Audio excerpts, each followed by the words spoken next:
Bueno, hermanos, buenos días para todos. Bueno, para los que toman notas, el mensaje de hoy tiene el título La gran tarea, amonestarse unos a otros, la gran tarea. Vamos a hablar un poco de la interrelación, de las relaciones personales. Y es que la iglesia es una familia. La iglesia es la familia espiritual. Todos los que hemos creído en Cristo somos hijos de Dios y por lo tanto hermanos en Cristo y por lo tanto nos convertimos en una familia. Entonces la iglesia es una familia espiritual y la familia que cada uno tenemos es en un sentido una iglesia pequeña, una comunidad pequeña que tenemos que interrelacionarnos como familia. La enseñanza de hoy quisiera que se aplicara no solamente a la iglesia, sino también a la familia. La iglesia y la familia deben crecer, y no solamente en número, aunque también es lindo ver una familia cómo crece en número. Y hoy que la tendencia es que los jóvenes ya no quieren casarse y no quieren tener hijos. Una sobrina mía en estos días que tiene dos niñas me está comentando y yo quisiera tener otro bebé. Y el esposo dijo, no. Y yo me di a la tarea de convencerlo a él de que tengan otro. Es lindo, o sea, ver crecer, no se pierda la bendición de tener hijos y los hijos nietos y ver crecer la familia. Y lo mismo pasa en la iglesia. Es lindo ver crecer la iglesia, pero no solamente en número, también en madurez. Es lindo ver una iglesia, una familia madura, con relaciones sanas entre esposos, relaciones sanas entre padres e hijos, relaciones sanas entre hermanos. En estos días que, como ustedes saben, mi madre partió a la presencia del Señor. Mucha gente nos decía, pero ¿cómo ustedes son 8 hijos y se ven tan unidos? Bueno, se construyó esa amistad, se construyó esa unidad, se construyó. Somos 8 hijos, pero estaba toda la familia extendida, somos como unos 60 personas en la familia extendida, entre los hermanos, los nietos, los bisnietos, los tataranietos de mi mamá, y somos una familia, y yo me gozo mucho porque la familia va creciendo y hay mucho amor, cariño y respeto entre todos. Eso es lindo, ver cómo va madurando la familia. Y lo mismo la iglesia. La iglesia tiene que ir madurando. Leamos un pasaje para empezar. Hoy vamos a ver muchos versículos. Vamos a pasar por la Biblia por muchos versículos y vamos a empezar en Efesios capítulo 4, versículo 15 al 16. Efesios 4, 15 al 16. Dice así, Efesios 4, versículo 15 y 16. Así lo leemos en la palabra. Sino que siguiendo la verdad en amor, crezcamos en todo, en aquel que es la cabeza, esto es Cristo, de quien todo el cuerpo, bien concertado y unido entre sí por todas las coyunturas que se ayudan mutuamente, según la actividad propia de cada miembro, recibe su crecimiento para ir edificándose en amor. Y aquí hay varias cosas que podemos ver. Aquí en Efesios 4 se nos presenta a la iglesia como un cuerpo, donde Cristo es la cabeza y todos los creyentes somos el cuerpo de Cristo. La iglesia es el cuerpo de Cristo. En este pasaje encontramos varias cosas.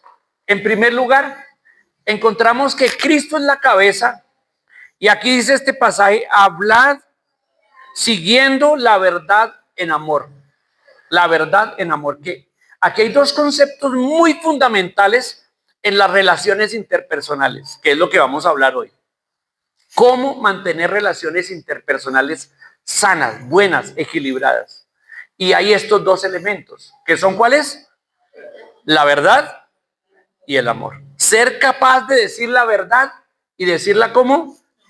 En amor. Son estos dos elementos que son propios de la manifestación de un cuerpo o de una comunidad, como es la iglesia o como es la familia. La verdad en amor. Y Cristo es la cabeza. Y claro, Él es la cabeza porque de Él es que fluye la verdad y el amor. El cuerpo se alimenta de Cristo, que es la verdad y el amor. Y lo mismo pasa en la familia. La familia debe tener a Cristo como cabeza y alimentarse de Él en la verdad y en el amor. Y aprendemos varias cosas en este pasaje. En este pasaje aprendemos que como cuerpo, ya sea iglesia o familia, lo estamos aplicando en ambos sentidos, somos muchos miembros. En esta iglesia, perdón, en esta iglesia, en Aposento Alto J. Vargas, más o menos somos 100 miembros. Entonces somos una comunidad de 100 personas, contando los niños, los jóvenes, los adultos, los de la tercera edad. Como comunidad somos muchos miembros en un solo cuerpo, como iglesia local.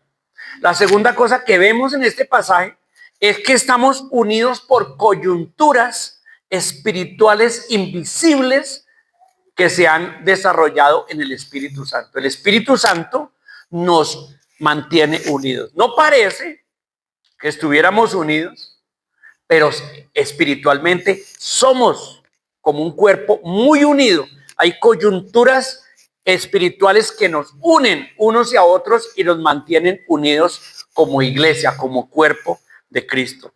También aprendemos en este pasaje que es natural que los miembros de un cuerpo se ayuden unos a otros. Se me metió ¿cómo se dice? Un alguito en el ojo. Y me empezó ¿a qué? A molestar. ¿Y cuál es la reacción del cuerpo? ¿Quién va a ayudar al ojo? La mano, ¿cierto? Inmediatamente la mano viene a ayudar al ojo, le abre por acá. Ay, se metió y hasta que me hace llorar. La mano me hace llorar. Y sale la lagrimita y la lagrimita saca lo que se me metió y ya, ya, listo. ¿Se fija? La dinámica de una familia tiene que ser que los miembros corren a ayudar al otro. La dinámica de una iglesia es también lo mismo. Los miembros se ayudan unos a otros mutuamente, de manera natural, es una reacción natural. También aprendemos en este pasaje que los miembros de un cuerpo, cada uno hacen una función, ¿verdad? Nadie come con los pies, ¿verdad? ¿Con qué comemos? Con las manos. Nadie come con los pies, ¿eso es verdad? Yo conozco personas que comen con los pies.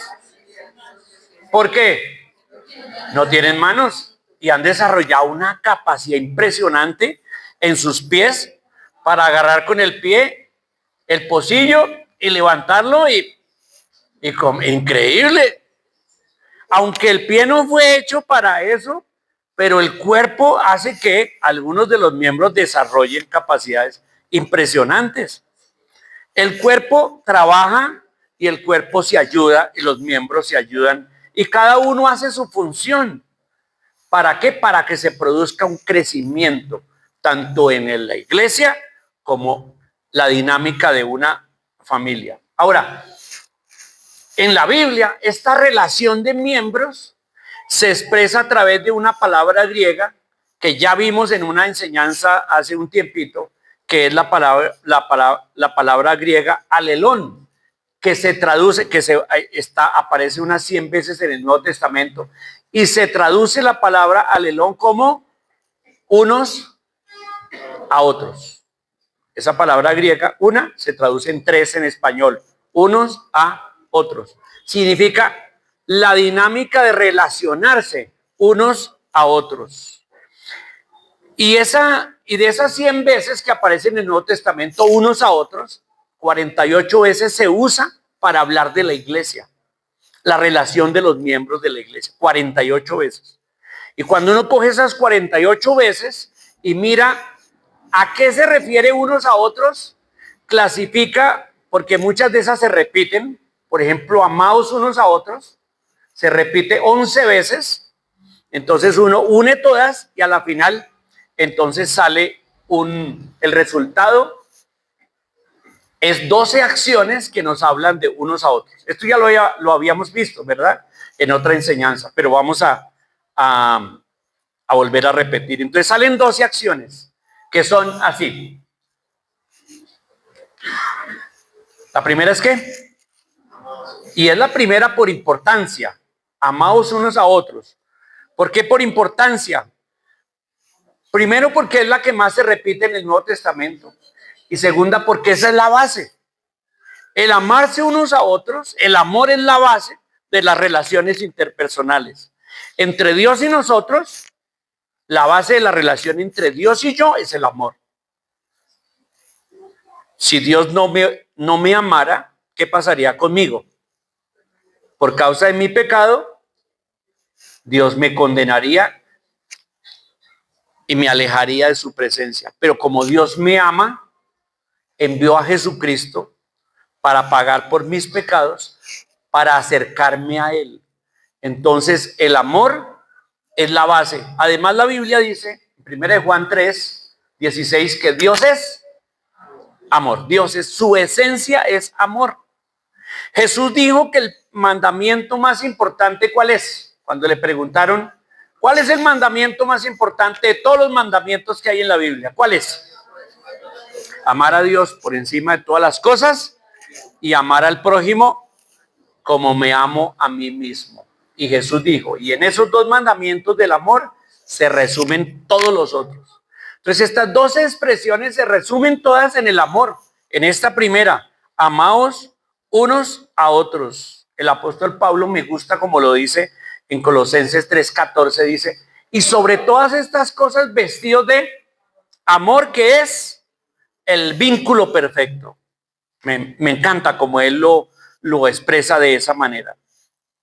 Esta es la primera, amaos unos a otros. Y vienen 12, recordémosla.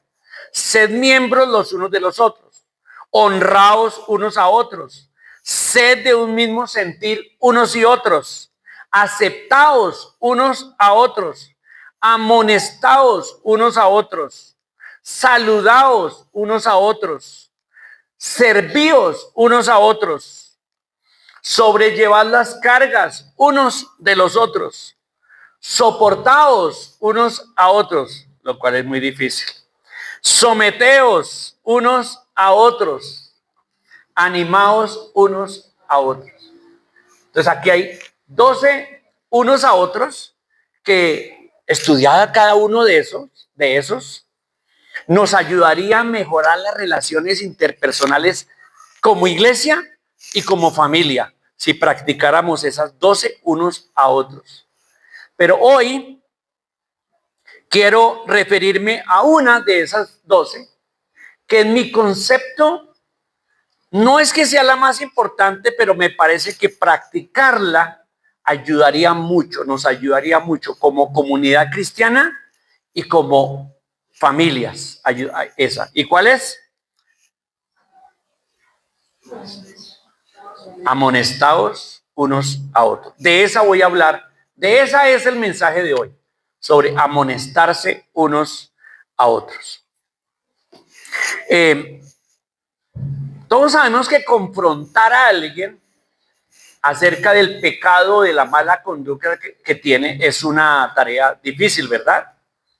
¿O a alguien le gusta, quién de aquí le gusta confrontar a los demás? Es difícil, ¿no? ¿A quién le gusta ser confrontado? Menos, ¿verdad? Es una tarea difícil. Yo tengo que reconocer que a mí me cuesta mucho confrontar a una persona.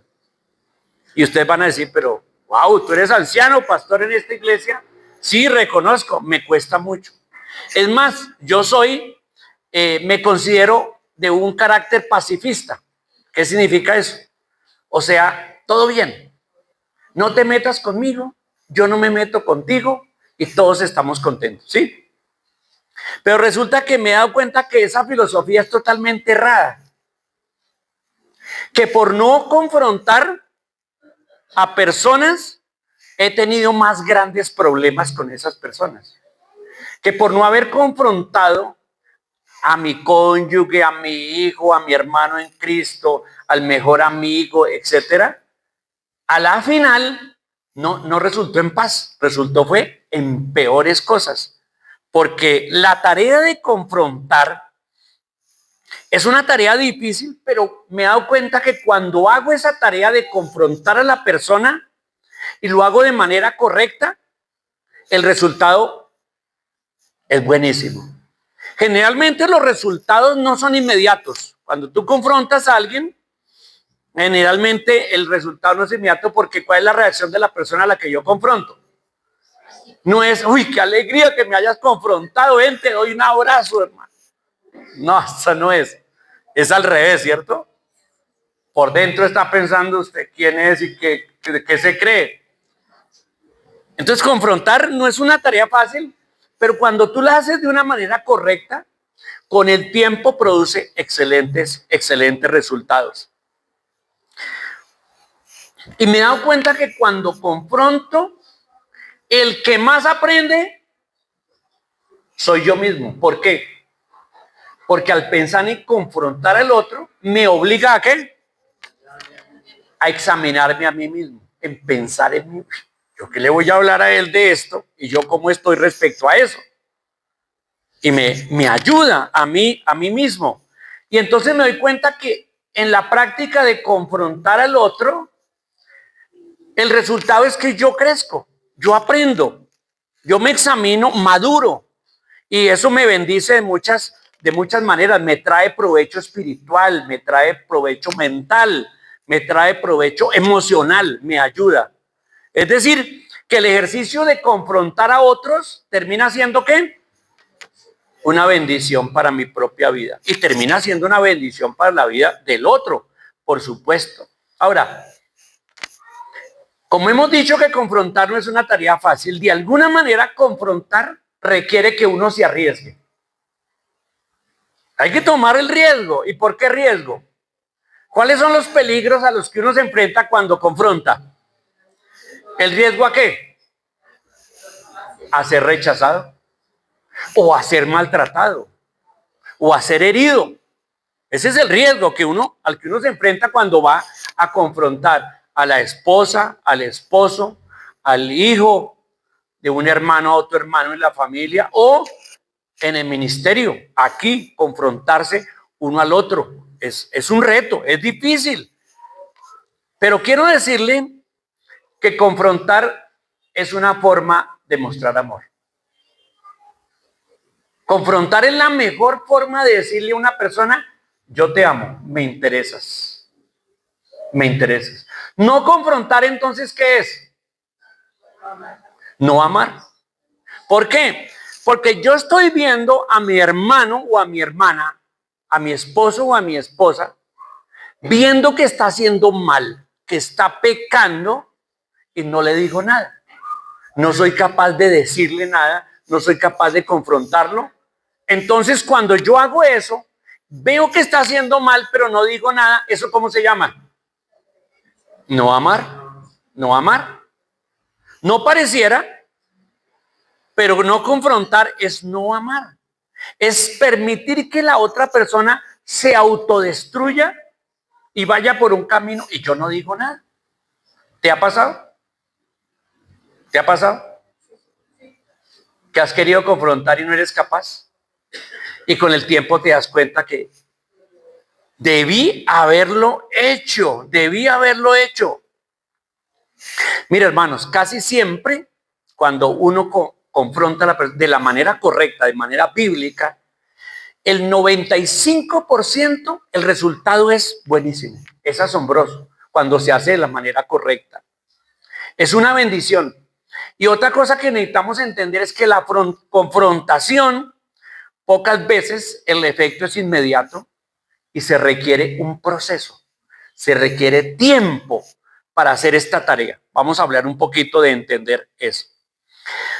Romanos capítulo 15, versículo 14. Es el texto que nos anima a amonestarnos unos a otros. Romanos 15, 14. Aquí aparece en la pantalla. Romanos 15, 14. ¿Qué dice? Leámoslo todos. Pero estoy seguro de vosotros, hermanos míos, de que vosotros mismos estáis llenos de bondad, llenos de todo conocimiento, de tal manera que podéis amonestaros los unos a los otros. Vamos a volverlo a leer, pensando bien lo que este texto dice, porque es el texto base para lo que estamos hablando. Otra vez. Pero estoy seguro de vosotros, hermanos míos, de que vosotros mismos estáis llenos de bondad, llenos de todo conocimiento, de tal manera que podéis amonestaros los unos a los otros. Bien, noten que ahí dice amonestaros los unos a los otros. Ahora, quiero que respondamos 4 preguntas y estos son los 4 puntos principales de este mensaje. Respondamos 4 preguntas. Primero, ¿qué es amonestar? ¿Vale? Primero, ¿qué es amonestar? Segundo, ¿cómo hacerlo de manera correcta? Vamos a estudiar eso. Tercero, ¿cuándo es correcto amonestar a alguien? ¿Cuándo es correcto amonestar a alguien? Y cuarta, ¿a quiénes debo amonestar? ¿Vale? Vamos a responder esas 4 preguntas. La primera pregunta, ¿cuál era? ¿Qué es amonestar? Esa palabra en la Biblia, en el idioma original en que se escribió, cuando la escribió Pablo, en Romanos, en griego, es una palabra nouteteo, que quiere decir que se traduce como amonestar, exhortar. Y literalmente la palabra se podría transliterar o significar poner en la mente. Eso es lo que en el griego la palabra literalmente quiere decir poner en mente o poner en la mente. Entonces eso me lleva a una definición de esa palabra. Esa palabra quiere decir, amonestar entonces quiere decir hacer pensar a una persona, hacerlo reflexionar, hacerlo considerar qué está haciendo con su propia vida y qué está haciendo con esa conducta mala o ese pecado, hacer pensar. Amonestar, entonces no es regañar, amonestar no es cantaletear, amonestar no es explicarle la palabra de Dios y enseñarle la palabra de Dios. Y entonces aquí yo quiero que hagamos una diferencia entre instruir, amonestar y reprender. ¿Vale? Son 3 palabras diferentes. Instruir, amonestar y reprender. ¿Qué es instruir? Enseñar verdades. Independiente de que la persona haga o no haga, es simplemente enseñar verdades que quiero que los demás aprendan. En este caso, mis hijos o la congregación, o mi esposo, mi esposa, todas las relaciones que estamos viendo. Instruir es enseñar verdades, no más. Aquí está. Amonestar es ¿qué? Es un paso más. Es llamar a la ¿qué? A pensar sobre las verdades que le he enseñado. Piense, reflexione, eso es amonestar. Y reprender es un paso más después de amonestar. ¿Y reprender es qué? Es poner en evidencia lo que está haciendo y hacerle ver las consecuencias y tal vez tomar acciones frente a lo que está haciendo. Eso es reprender. Y voy a poner un ejemplo en la Biblia que es Elí y sus 2 hijos. Elí era el sumo sacerdote. Vamos a leer 1 Samuel, capítulo 2, versículo 23. Elí era el sumo sacerdote o el líder espiritual de la nación de Israel en ese momento. 1 Samuel 2, 23.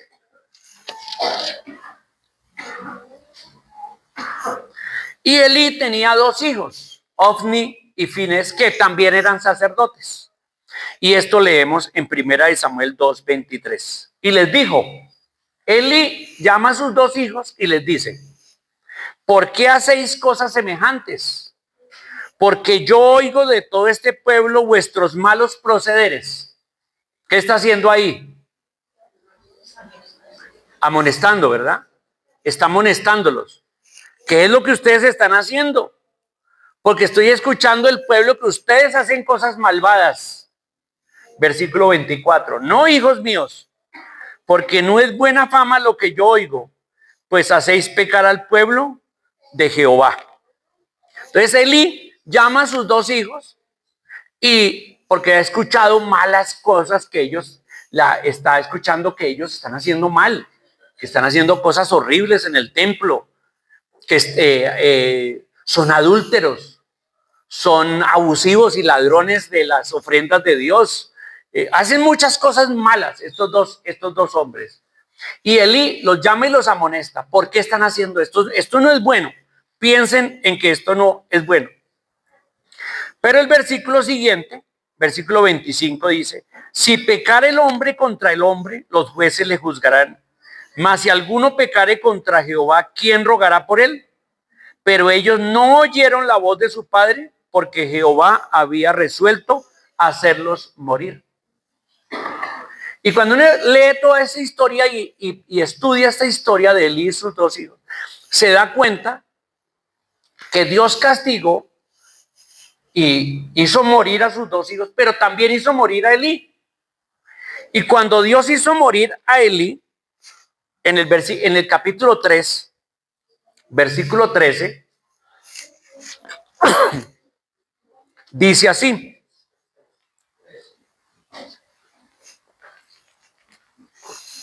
3:13. Y yo le mostraré que juzgaré su casa para siempre por la iniquidad que él sabe, porque sus hijos han blasfemado a Dios y él no los ha estorbado. ¿Qué significa esto? Dios castigó a Elí y murió Elí trágicamente después de que murieron sus hijos como consecuencia de esto. ¿Por qué? ¿Por qué fue juzgado Elí? No los estorbó, quiere decir, no los amonestó a tiempo, y cuando los amonestó, ya era tarde, ya era época de ¿qué? De reprender, y él tenía que haberlos echado del ministerio, sacado y disciplinado, y no hizo nada, simplemente bonitas palabras de amonestar. No, ya era tarde, ya había pasado el tiempo de la amonestación, y fíjese, Dios castigó a Elí porque él no amonestó a sus hijos a tiempo. Y tal vez Dios me castigue a mí como anciano y pastor de esta iglesia porque no te amonesté a ti a tiempo. Y tal vez Dios te castigue a ti porque no amonestaste a tu esposa, a tu esposo, a tu hijo a tiempo. Ese es el efecto que estamos viendo de la amonestación. Quiere decir que amonestar es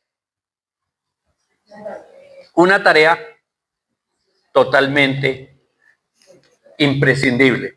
Una tarea imprescindible. Amonestar es una tarea imprescindible. Hay que hacerla. Bien, ese es el primer punto. ¿Qué es amonestar? Segunda pregunta. ¿Cuál habíamos dicho que era la segunda pregunta que íbamos a responder? ¿Cómo hacerlo de una manera correcta? Ok, entonces ya entendimos que amonestar es esencial, es importante, produce miedo, es un desafío, es difícil. Ahora veamos cómo hacerlo de una manera correcta. Y este versículo en Romanos capítulo 15, versículo 14 nos da la clave de cómo hacerlo. ¿Cómo hacerlo? Y aquí hay dos cositas que están marcadas ahí, que son la clave para hacerlo de manera correcta. ¿Cuáles son esas dos cosas? Bondad y conocimiento. Para amonestar de una manera correcta a una persona, hay que hacerlo con esos dos elementos, con bondad y con conocimiento. Hablemos de la primera, con bondad. La motivación que uno tiene para amonestar a alguien es importante, ¿o no? ¿Qué dicen ustedes? Claro. Por ejemplo, alguien me hizo un daño hace tiempos, ahora yo lo veo haciendo mal y yo lo voy a amonestar. ¿Por qué?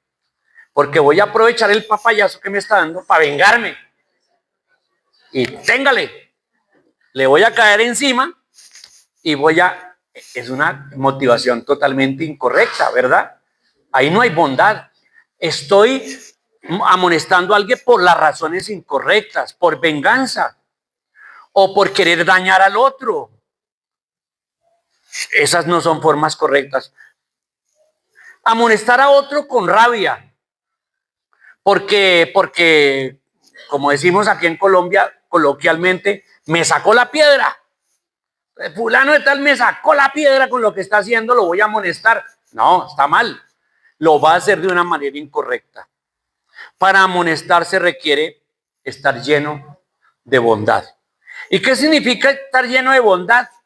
Significa que es un cristiano con una vida espiritual sana, equilibrada, estable, que entiende la verdad, la justicia, el castigo, el amor, la restauración, entiende esos conceptos.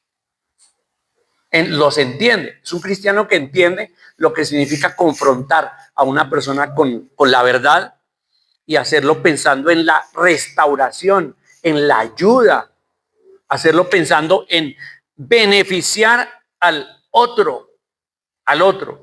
Yo me he dado cuenta que hay padres, por ejemplo, que corrigen a sus hijos, no pequeñitos, grandes ya, delante de otros. Y los amonestan. ¿Y qué sucede ahí? Pues hay vergüenza, ¿verdad? No lo está haciendo y lo hace con rabia. Y lo hace, este chino, ¿cómo se le ocurre?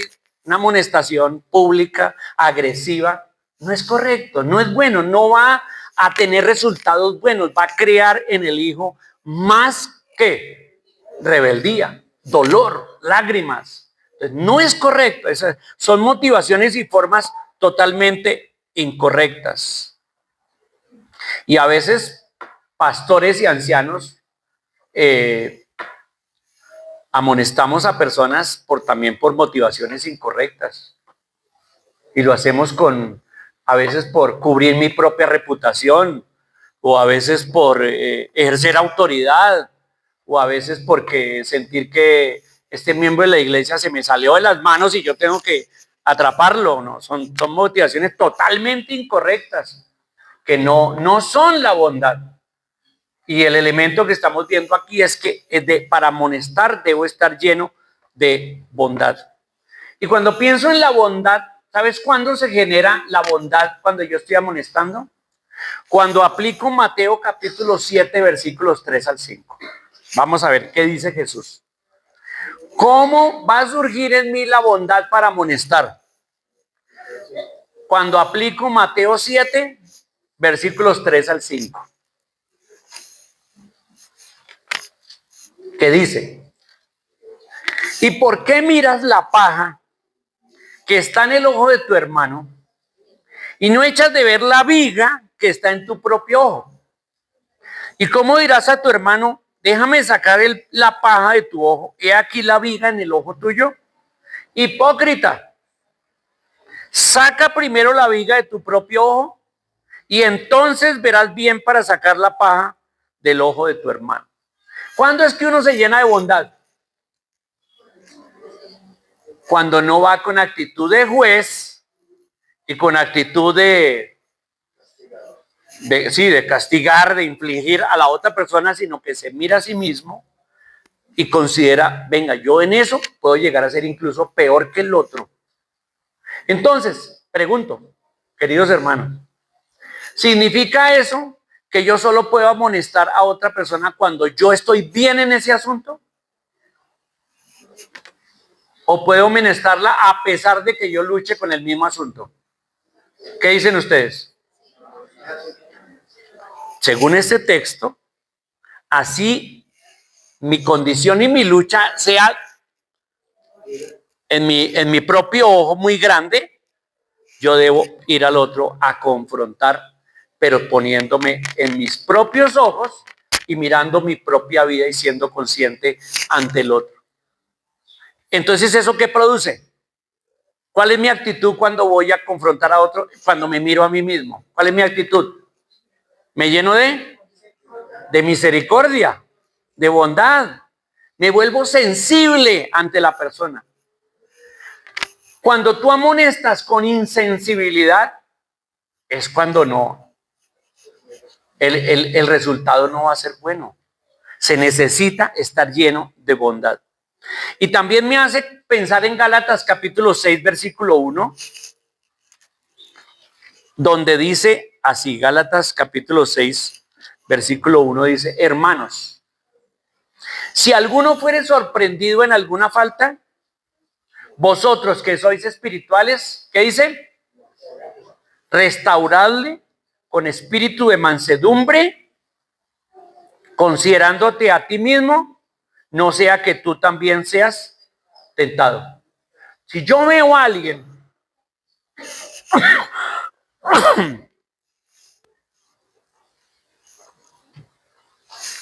en la congregación con una vida de mal testimonio, conductas impropias, palabras no correctas, actitudes no correctas, cuando en la congregación, en los eventos en que tenemos relación de ministerio, o cuando yo puedo ver y enterarme de cosas de la persona y yo sé que está mal, ¿cuál debe ser mi actitud para acercarme a ella? ¿Cuál debe ser la motivación? ¿Echarle en cara? No. ¿Avergonzarla? No. ¿Sacarme la espinita porque otro hizo conmigo lo mismo? No. ¿Cuál debe ser mi actitud? Según Gálatas capítulo 6, versículo 1. ¿Qué? Restaurarle. Yo voy con la intención de confrontar a la persona, pero ¿para qué? Para guiarlo al arrepentimiento, para que la persona se confronte con Dios, se dé cuenta, acepte e incluso me diga, es verdad, tú tienes razón, necesito tu ayuda, ayúdame, ayúdame. Eso es, el sentimiento debe ser restaurar al otro, al otro. Y Pablo nos da un gran ejemplo en Hechos capítulo 20, versículo 31. Hechos 20, 31.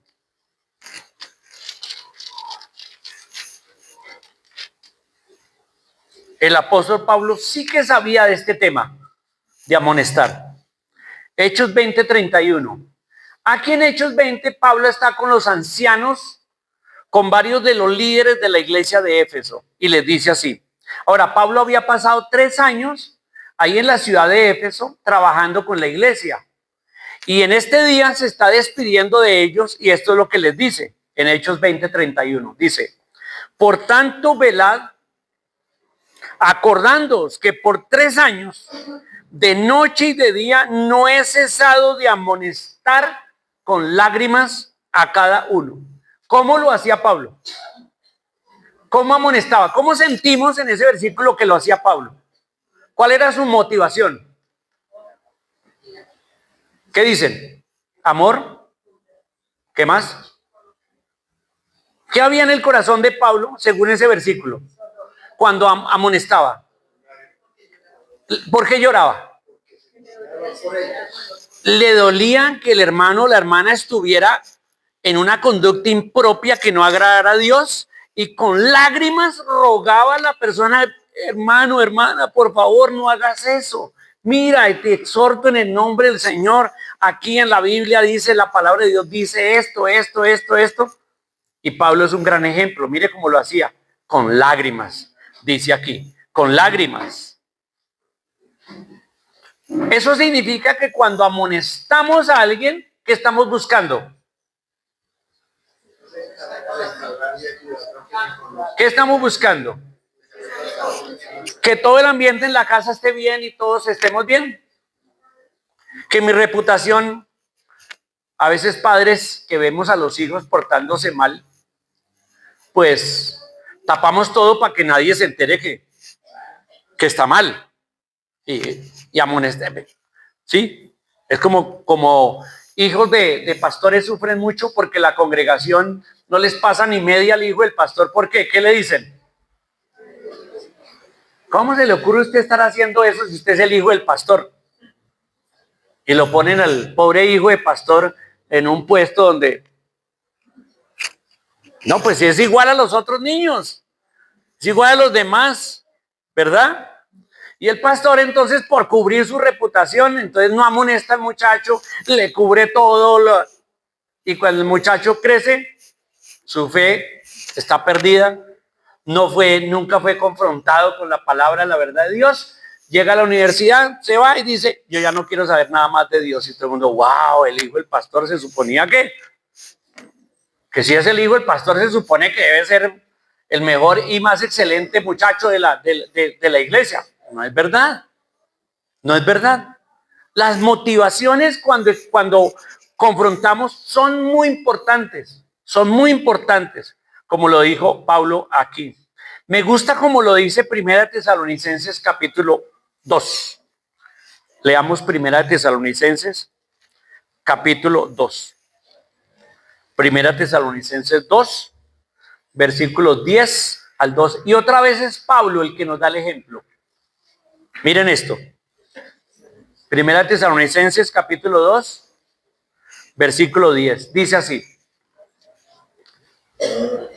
Vosotros sois testigos, y Dios también, de cuán santa, justa e irreprensiblemente nos comportamos con vosotros los creyentes.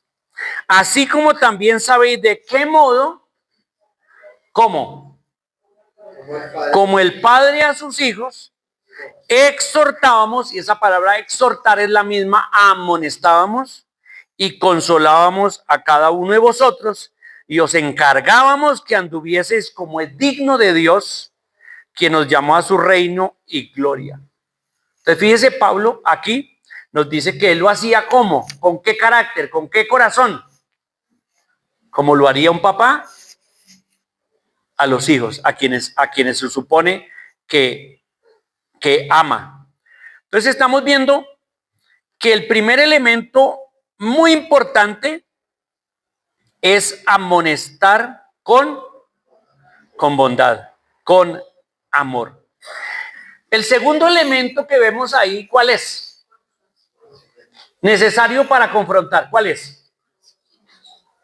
No estoy escuchando. Conocimiento. ¿De qué? Conocimiento en arquitectura, conocimiento en filosofía, conocimiento psicología, conocimiento ¿en qué? La palabra de Dios. La palabra de Dios. Entonces, ¿cómo vamos? Voy a amonestar a una persona, la voy a llamar. ¿De qué le voy a hablar? Sea en mi familia, sea mi esposa, sea el esposo, sea a los hijos, o sea un hermano en Cristo en la asamblea. ¿De qué le voy a hablar? ¿Le voy a decir yo creo, yo pienso? Es que yo pienso, es que yo creo. ¿Sí? ¿Esa es la mejor confrontación? No. ¿Con qué la voy a confrontar? ¿Con Dios? Yo necesito llevar a la persona a confrontarse ¿con quién? Con Dios, con la palabra de Dios, no conmigo. Con Dios y su palabra. Necesito buscar cómo esa persona se pone delante de Dios y se confronta con Dios. Evite comparar en ese momento al hermano con otra hermana. O con otro. Es que tú no eres como el hermano tal. Es que tú no eres. En estos días que mi mamita murió, pues yo recordaba con mis hermanos, recordábamos mucho tiempos pasados. Y una de las cosas que más me ofendía a mí era que mi mamita me comparaba con mi hermano mayor. En cierto sentido tenía razón porque mi hermano mayor era el de Isa de Bandera, el de notas perfectas, el más juicioso de todos. Y yo, adivinen qué era. Al otro extremo, la oveja negra. No, siempre fui buen estudiante, pero hacía cosas muy malas. Entonces le saqué lágrimas a mi mamá por montones. Y también ella me sacó muchas lágrimas a mí, ya se pueden imaginar. Pero había una cosa que me molestaba tremendamente y dañó mucho mi relación con mi hermano mayor. Podría decir que hasta hace poco tiempo, pocos años, daño porque ella siempre me comparaba. Es que usted, uno como no es como fulano, como su hermano. Tal. Evite siempre comparar y lleve a la persona cuando va a confrontar, llévela a compararse con quién. ¿Con quién? Con Cristo. A Él sí se debe comparar. Con Él. Lleve a la persona a confrontarse ante Dios con la palabra. Colosenses 3:16 nos dice, Colosenses 3:16, la palabra de Cristo more en abundancia en vosotros, enseñándoos y amonestándoos unos a otros en toda sabiduría. Ahí está, la clave está. ¿Cómo se debe confrontar? Primero con amor, pero segundo, con conocimiento de la palabra de Dios, con sabiduría. Eso significa que para poder amonestar, ¿qué necesito? Estudiar la palabra, conocer la palabra. ¿Qué dice la palabra de Dios? Sobre todos los temas, debo ser un buen estudiante. Es decir, si yo quiero ser un buen padre para mis hijos y amonestarlos, ¿qué debo hacer? Estudiar la palabra. Si yo quiero ser un buen esposo para amonestar a mi esposa, ¿qué debo hacer? Estudiar la palabra de Dios. Si yo quiero ser un buen pastor para amonestar a la congregación, ¿qué debo hacer? Y si tú quieres ser una buena hermana de tu hermana en Cristo, ¿qué debes hacer para amonestarla? Sin conocimiento de la palabra de Dios no se puede amonestar, es imposible. Terminaría solo regañando y diciendo lo que tú crees y piensas. Se necesita amonestar sobre la palabra de Dios. Me acuerdo hace unos 20 años, aquí en la iglesia, que tenía que hablar sobre cierta persona, sobre un asunto muy difícil para mí. ¿Por qué? Voy a explicar por qué era difícil. Primero, el hombre era un líder de la iglesia, un líder importante de la iglesia en esa época. Y él trataba a las mujeres de una forma que incomodaba, pero era muy cariñoso. Él de por sí era una persona cariñosa, pero trataba a las mujeres de una forma inadecuada, que incluso hacía sentir a algunas mujeres incómodas, e incluso en algún momento una mujer malinterpretó ese cariño de esa persona y se forma un ambiente muy difícil y su esposa no dice nada. Entonces el asunto para mí era muy difícil. Yo, ¿cómo voy a hablar con este hermano cariñoso? ¿Y cómo lo voy a juzgar si tiene corazón cariñoso? Para mí era muy difícil. Entonces, ¿qué tuve que hacer? Me tocó ponerme a orar y pedirle al Señor sabiduría. Además, eso fue hace 20 años, entonces no era tan sabio como hoy. ¿Por qué te ríes, esposa mía? Entonces yo me sentía con un reto demasiado grande para hablar con ese hermano y me puse a orar, pero me puse a estudiar la palabra de Dios sobre ese tema. El resultado de estudiar la palabra de Dios sobre ese tema fue que a la final fui yo quien terminé confrontado. Y terminé yo pensando, bueno, ahora escudriñeme a mí mismo y yo cómo estoy tratando a las mujeres de la iglesia o a otras mujeres. ¿Cuál es la manera? ¿Qué peligros podría yo enfrentar tratando a otras mujeres? ¿Qué motivaciones tendría en mi conducta hacia mi trato con las mujeres? ¿Cómo se sentiría mi esposa? Y recordé un evento donde mi esposa, eso sí fue hace muchos años, donde mi esposa me llamó la atención por una compañera de trabajo, donde ella me dijo, yo me siento incómodo con esa situación. Entonces recordé yo, empecé a pensar en todo eso.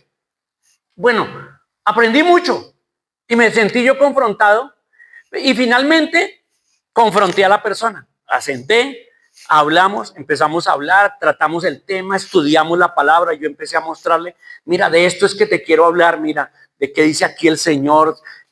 Hay unas situaciones que están pasando en tu vida, hay gente que está mirando, hay gente, y empezamos a estudiar, hablamos, y fue interesante que a medida que hablábamos fueron saliendo cosas en su vida, fueron saliendo temas más profundos que dieron como resultado que empezamos él y yo a estudiar y a tratar otros temas en ya muy profundos, muy de su intimidad.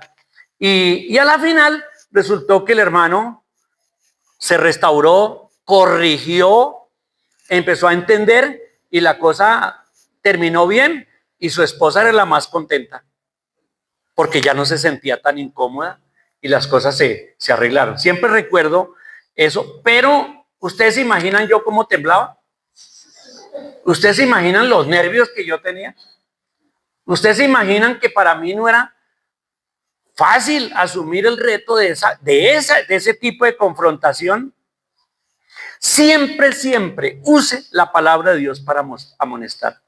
Confronte a la persona con Dios, no con usted mismo. Tercera pregunta. Estas ya van a ser más rápidas, ¿sí? Entonces, los animo. Tercera, ¿cuándo amonestar? ¿Cuándo?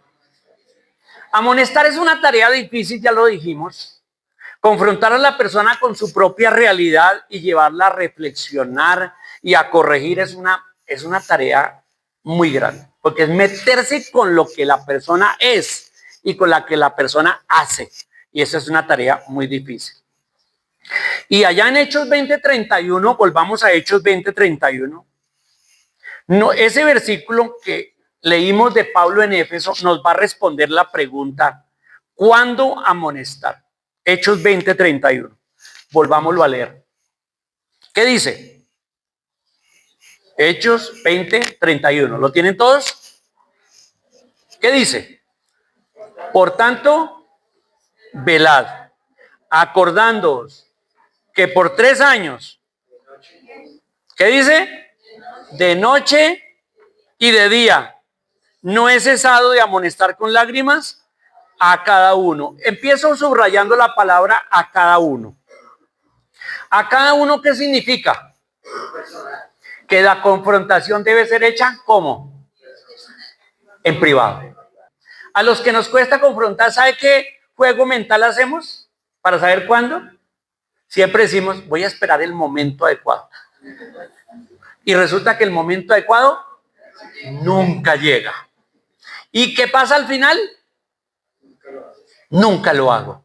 Y pasa el día, y pasa otro día. Ay, tengo que confrontar a esa persona, pero pasa otro día, y otra semana, y no sea el momento adecuado. No, hermanos, nunca hay momento adecuado. La confrontación debe ser hecha ¿cuándo? En el momento. Claro, hay que tener tacto, hay que llamar a la persona a un lado, hay que pedir permiso a la persona para hablar, podríamos hablar, etcétera. Sí, todo lo que humanamente es correcto, pero no podemos aplazar la confrontación, que es lo que hacemos la mayoría de los que estamos aquí. ¿Sí o no? Confesamos ese pecado. Nos cuesta confrontar y aplazamos la confrontación. La aplazamos muchísimo. ¿Les ha pasado a ustedes, como a mí me ha pasado, que con el tiempo lamentamos no haber confrontado a una persona? ¿Sí les ha pasado? Y decimos, ¿por qué no lo hice? Mire, lo que yo pensaba que iba a pasar, pasó. Y ya no es momento, cuando pasó ya el desastre, ya no es momento de confrontar. La confrontación ya pasó. Como pasó con Elí. Cuando Elí trató de confrontar a sus hijos, ya no era confrontación, ya era reprensión. Ya era echarlos del sacerdocio, disciplinarlos, sacarlos. Y no lo hacemos. Entonces, ¿cuándo? La pregunta, ¿cuándo confrontar? Lo más pronto posible.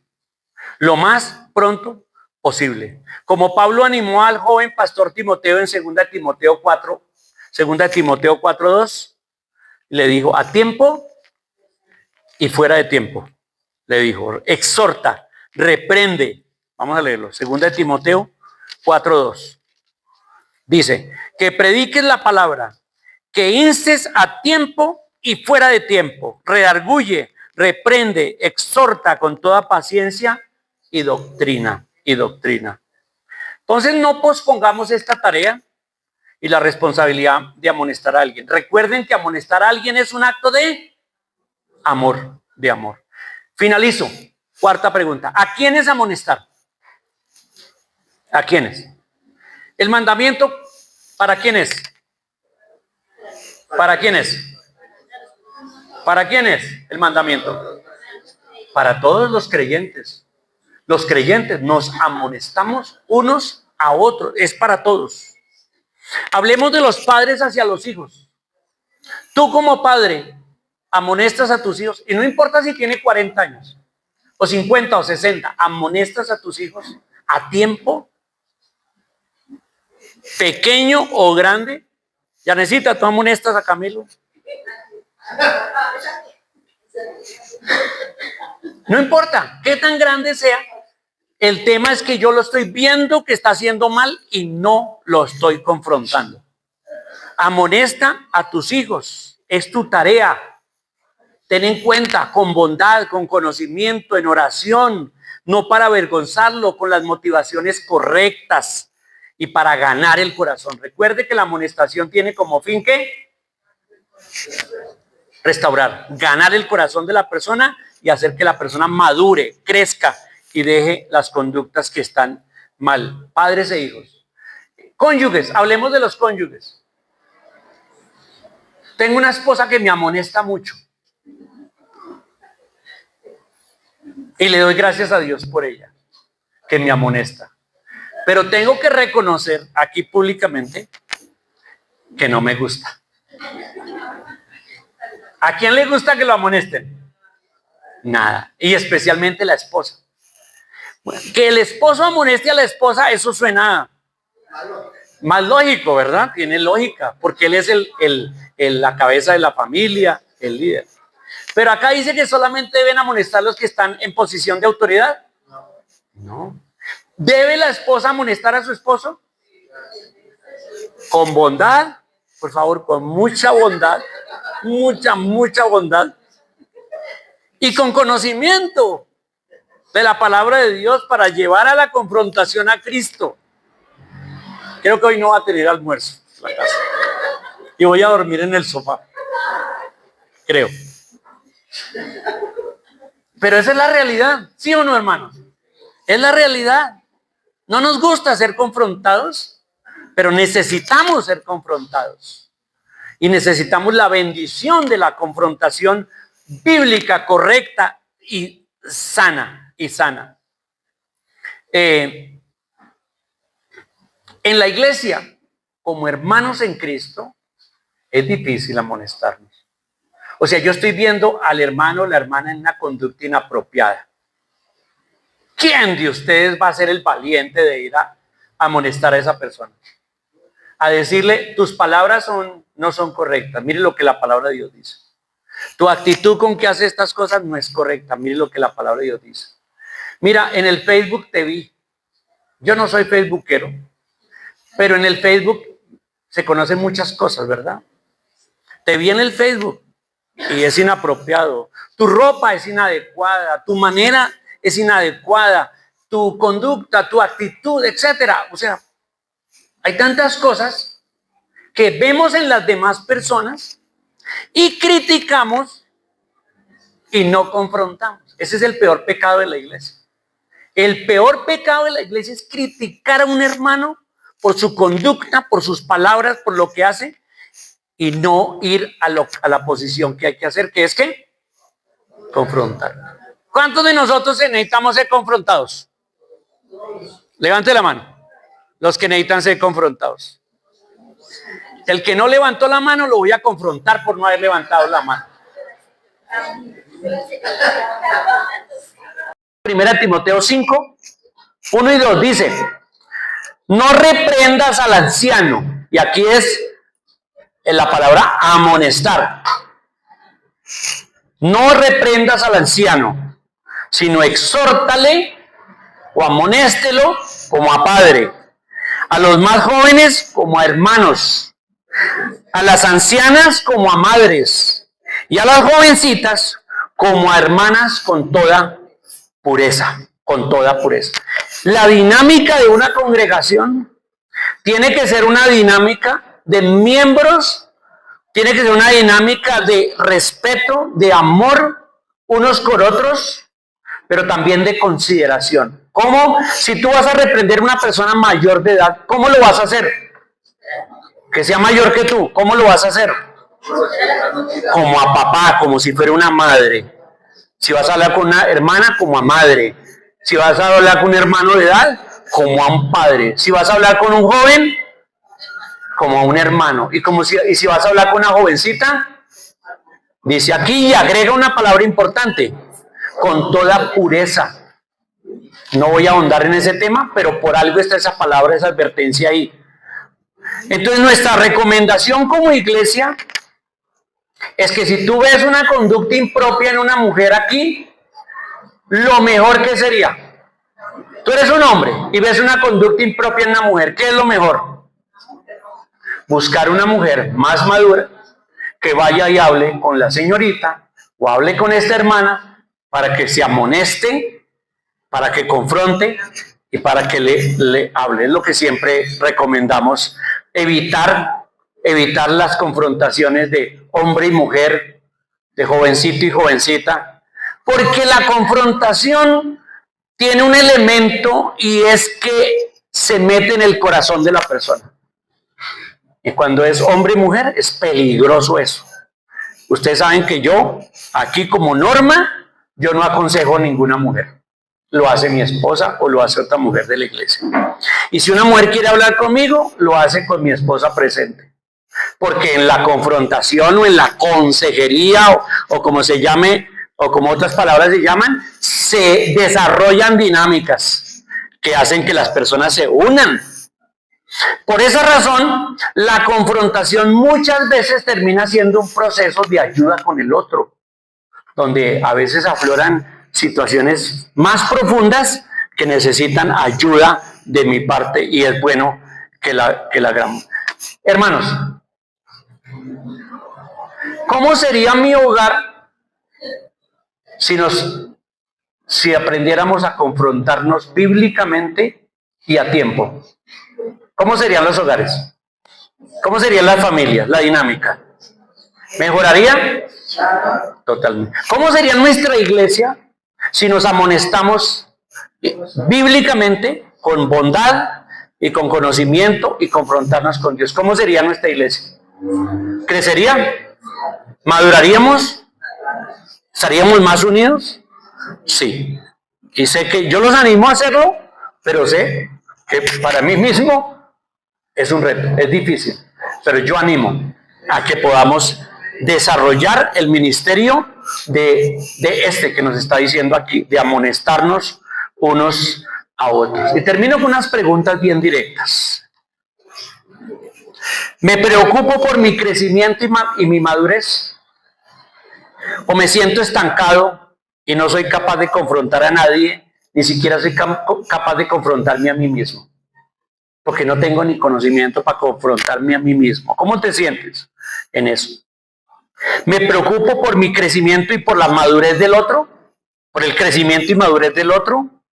¿Me preocupo por el crecimiento y madurez de mi cónyuge, de mis hijos, de mis hermanos en Cristo en la congregación como familia espiritual?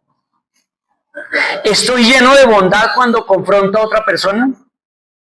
¿Soy sensible a la situación de la persona? ¿Estoy motivado por amor a la persona y buscando restaurarla y ganarla para Cristo? ¿O tengo otras motivaciones erradas? Otra pregunta. ¿Sé lo que la Biblia enseña sobre la vida recta, piadosa y me preparo bíblicamente para poder amonestar a las otras personas? Otra pregunta. ¿Estaría dispuesto a dar apoyo y seguimiento a la persona que le he amonestado para que pueda vencer el pecado y la mala conducta que tiene? Recuerden, mis hermanos, y con esto termino, el mejor acto de amor es amonestar bíblicamente a alguien y ganar su corazón y ayudar a restaurar su vida. Amén.